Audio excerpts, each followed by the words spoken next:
Manchester United have just landed in Dublin. 25 players, a 4-day training camp, County Kildare, away from the cameras, away from the noise, away from Manchester completely. And here is the thing that nobody is really focusing on. 2 players who were written off for the rest of the season are on that plane. One of them could completely change United's starting 11 against Leeds on Monday night.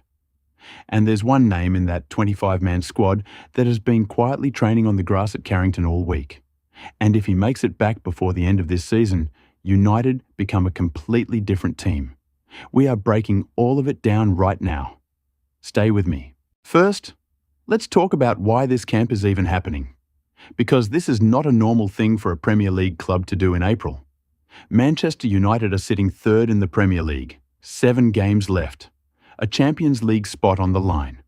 And Michael Carrick has decided, right now, at the most critical point of the season, to pick up his entire squad and fly them to Ireland for 4 days. Why? Because United have had 24 days without a game. No European football, no FA Cup. Just a long, uncomfortable wait while every rival around them has been playing matches and banking points. That kind of gap in a season can destroy momentum. Players go flat. The sharpness disappears. The competitive edge dulls. Carrick is not letting that happen. The squad touched down on Monday the 6th of April and are based about 30 minutes outside Dublin in County Kildare. 4 days. Completely focused, no distractions.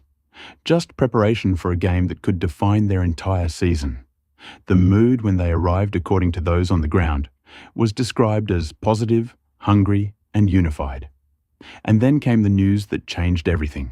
Here is the storyline that is going to dominate the build-up to Leeds.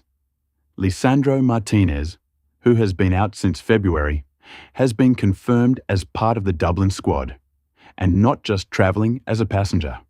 As of today, the 7th of April, Martinez is taking part in full training with the first team squad in Dublin. Full training. Not individual sessions on the side, not light work on a separate pitch. Full training with the group. He has not played a single minute for Manchester United since the 1-1 draw with West Ham back in February. 5 games missed.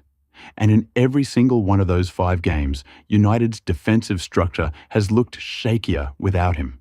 His aggression, his reading of the game, his composure on the ball out from the back. These are things nobody else in that squad replicates. And now, with 1 week until Leeds, he is back on the grass training fully with his teammates in Dublin. The timing of this cannot be overstated. Then there is Patrick Dorgu, the 21-year-old who had been one of the most exciting players under Carrick before his hamstring went at Arsenal in January. He scored against Man City. He scored against Arsenal. He was flying. He is also on the plane to Dublin, continuing his rehabilitation, training individually on the grass alongside a member of the coaching staff. He is not back in full training yet. But the fact that Carrick brought him on this trip tells you everything. You do not bring a player to an overseas training camp to watch. You bring them because you think they have a chance. 2 players who were supposed to be done for the season are both in Dublin right now. Now, and this matters, not everyone made the flight. Diogo Dalot stayed behind in Manchester. Illness. The right back who has been a consistent presence in this United side all season is not in Dublin. That is a real problem for Carrick's planning because Dalot is not easily replaced. Matthijs de Ligt also stayed in Manchester. His back issue continues to drag on. Carrick has been deliberately vague about timelines because the truth is nobody knows when de Ligt is fully fit. Surgery has not been ruled out.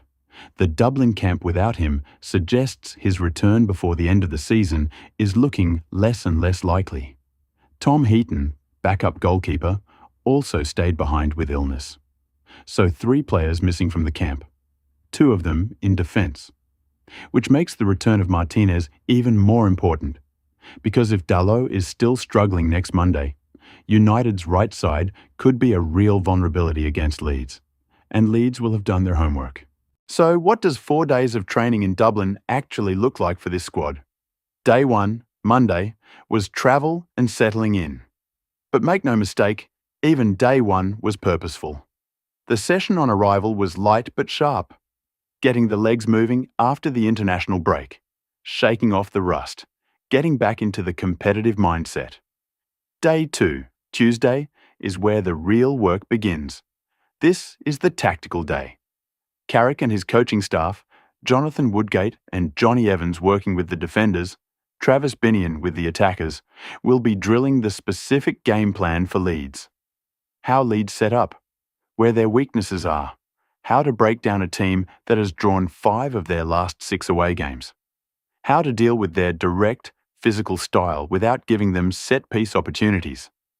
Carrick is obsessive about detail. Everything is planned. Everything has a purpose on the training pitch. There are no junk sessions. Day 3, Wednesday, gets physical.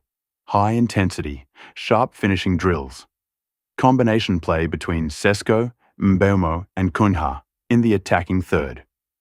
Getting those combinations automatic so that on Monday night under the lights at Old Trafford, they don't have to think. They just react. And set pieces. Absolutely expect a heavy focus on set pieces. United have been lethal from dead ball situations under Carrick. Leeds are vulnerable from corners and free kicks. Carrick will have specific routines that have been rehearsed over and over until they are second nature. Day 4, Thursday, is recovery and mental preparation. Light session, video analysis, Carrick addressing the squad, reminding every single player in that room what 7 games means, what Champions League means, what Monday night means. Then they fly home, and the countdown to Leeds begins. Now, here is the question that every single Manchester United fan needs answered before Monday. Does Martinez start? He is back in full training today in Dublin. But full training today does not automatically mean 90 minutes in a high-intensity derby in 6 days' time. Carrick will be watching him closely in every session between now and the weekend, monitoring how his body responds, how sharp he looks, whether the match sharpness is there after 2 months out. If Martinez comes through the Dublin camp without any setbacks, he almost certainly starts against Leeds. And if he starts, United's back 4 goes from a patched-together defensive unit to one of the most solid pairings in the Premier League. Martinez alongside Lenny Yoro, Luke Shaw at left-back, Mazraoui, if he is fit after illness, at right-back. That is a completely different defensive unit than the one that drew 2-2 with Bournemouth. But here is the other thing worth watching closely. Casemiro is leaving at the end of the season. Bruno Fernandes has been the best player under Carrick by a considerable distance. Mainoo is growing game by game. Sesko has scored 8 goals in 11 appearances, mostly from the bench. This squad in Dublin right now, with 7 games left and a Champions League place to play for, is about to find out exactly what they are made of. And Monday night against Leeds is where it starts. I want to know what you think. Does Martinez start? Does Dorgu make the squad? Drop your predicted starting 11 in the comments right now. Let's see who calls it. Qualification for the Champions League at the end of this season will be justification for your decision to come here rather than accept one of the opposite teams who are already in the Champions League? No, obviously, first of all, joining Manchester was a big thing for me, and I'm someone who likes challenges, and then coming here was one of the challenges I fixed to myself, and then obviously getting the reward at the end of the season will be a great moment. Hi Amos, hi Bryan. Hello. You've been working with Michael Carrick now for 3 months. A question for both of you. Would you like him to continue as the head coach for next season? Yes, obviously it's not for us as a player to decide for his future, but yeah, he's been very great. He's been doing so much for the team. He has a lot of experience and he knows the club. He has the DNA, so we think he's the right man, but we are really happy for what he's doing right now. Yeah, as you said, we've got like a good experience with him. I like playing under him as well, and then as you said, he's not too us to decide. But yeah, we're gonna try to take as much as we can from him. Just following on from that, sorry, James Ducker from the Telegraph, Bryan on that. Just following on from that, what has impressed you about Michael in the question for both of you? What has impressed you about Michael in the 3 months you've been working with him? I think as Ahmad said, he knows the DNA of the club. He knows how to how to talk to us as well, and then I think it's been easier because he knew the house. So yeah, it's been great to work under him. Yeah, I think since he's arrived in the club, he's been clear to everyone that he wants to win, he wants to reach the Champions League next season, and he's been working with each player. So he's doing very well, and we are really happy to have him as a manager.